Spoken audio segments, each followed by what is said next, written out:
Hello, I'm Rob McGibbon, and today I'm meeting SAS hero Andy McNab. McNab came to fame after writing about the legendary Bravo 20 mission and his capture in Iraq during the first Gulf War in 1991. Since then, he's become a prolific, best-selling thriller writer. I've interviewed McNab before, and we got on well. He's a down-to-earth, normal bloke from South London who's led a truly extraordinary life. So he has plenty to talk about. But the trouble is, McNab always keeps his identity secret, which is hardly ideal for a filmed interview.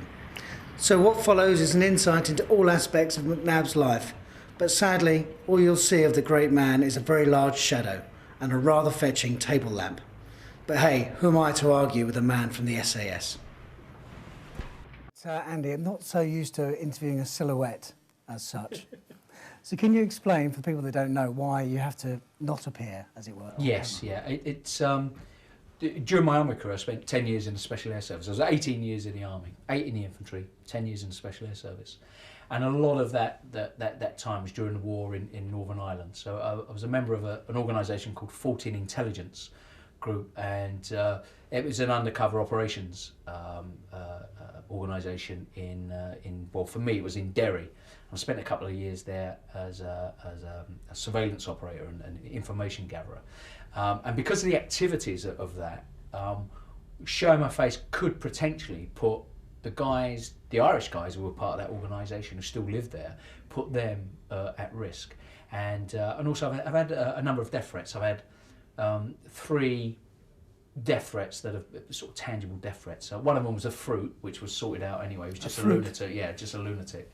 But 2 of them were deemed as quite serious. So it's just being sensible. That's all it is. It's not cloak and dagger stuff. It's just being sensible. How does someone actually make a death threat to someone like yourself? They write letters, or they make announcements, and there's a couple of websites, and all that sort of stuff goes on.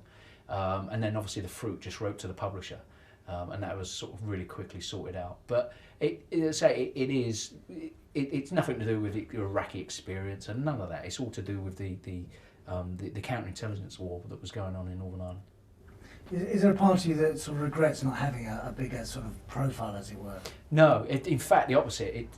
Since now, sort of get to know people who are sort of in the public domain, whether they're actors or presenters or whatever it may be, and actually I don't particularly want that life. I was in North London once with an actor who's he's sort of it's not, well, he's a film star, but all he does, he goes to Waitrose and he was buying like a pint of milk and some crisps or something, but everybody's looking at him, looking what he's buying, and you don't particularly want that. And I quite like it as it is. Actually, it works all right because you can get the tube, or you can just bum around and do your own thing. It's great. Everybody where I live in the middle of nowhere, it's sort of in Norfolk now, and they all think I'm a drug dealer. It's great because I just bum around, so I'm the drug dealer. Herbal Henry, I think I'm called, or something. Herbal Henry? But yeah, I'm a drug dealer because nobody knows what I do. I just bum around. Don't you feel like you want to put them right? No, not at all. No, it's great. No, I want it to go the other way. I wouldn't think I am. It's great. But you must. Do you miss out on some of the perks? I mean, the adulation, for example, you could have, had a lot of women fans. Yeah, well, no. Strangely, you get all that, which is actually even more freaky, because why? Because they don't know. It's no, you get all that sort of. All the letters and the Reader's Wife special pictures and all that sort of gear goes on, because certainly some of the pictures are a bit sort of outrageous, and you think, no, put your clothes on, put your clothes on.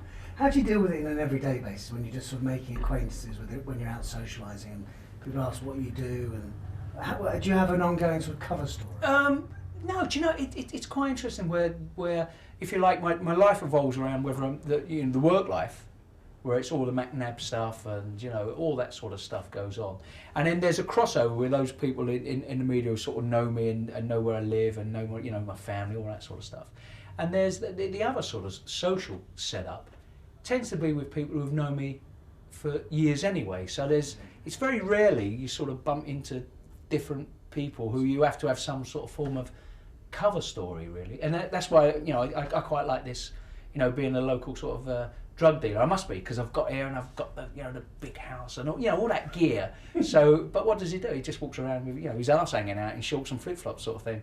So I just let that run. It's good. So do you foresee always having this sort of secret identity throughout the rest of your life? Well, yeah, for work, yeah, but I don't see it as like a secret identity. I almost look at it as like a trade name. as more than anything. It's not as if I sort of worry too much about it. It's as I said before, it's just been sensible really with the way sort of conduct business and home life really. Yeah.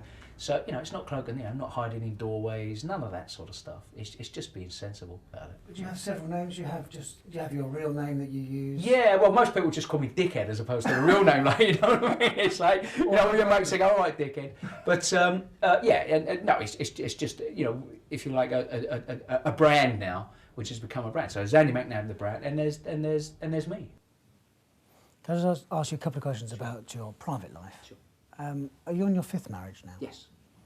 What happened to the other 4? Could you sort of... Oh, just dickhead. Yeah, just selfish dickhead. Too much time in the...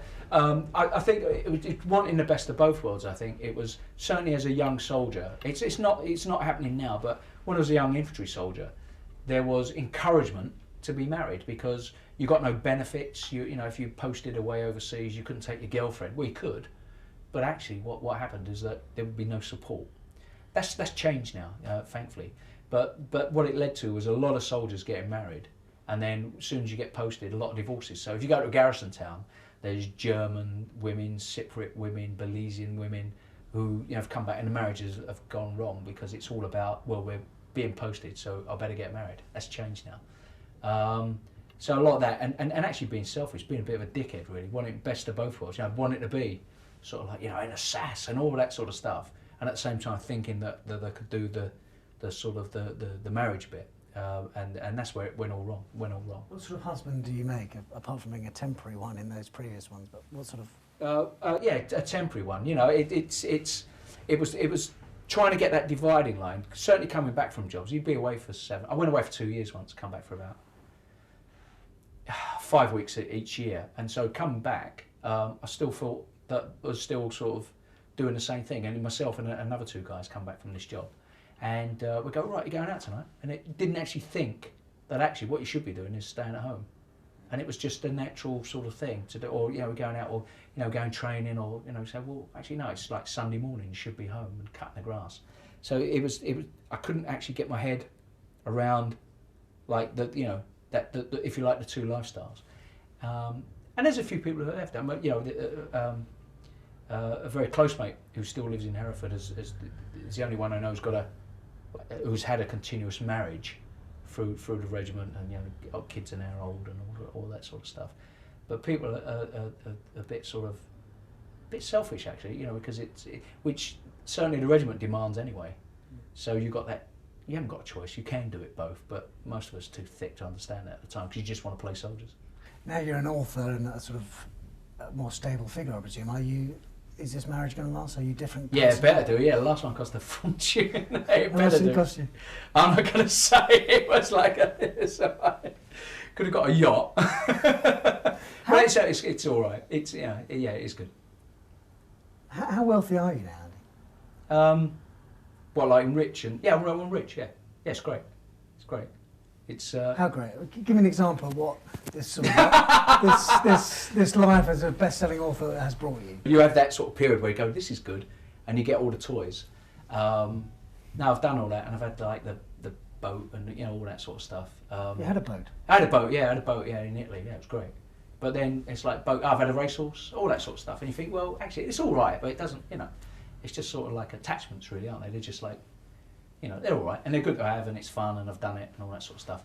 But it's actually gone like a full circle now. So, I had because of the work, I had a flat in New York, and a flat in London, a house in Suffolk, and one in France, all that sort of stuff. We don't use them, do you? You don't use, you don't drive one car and live in one house.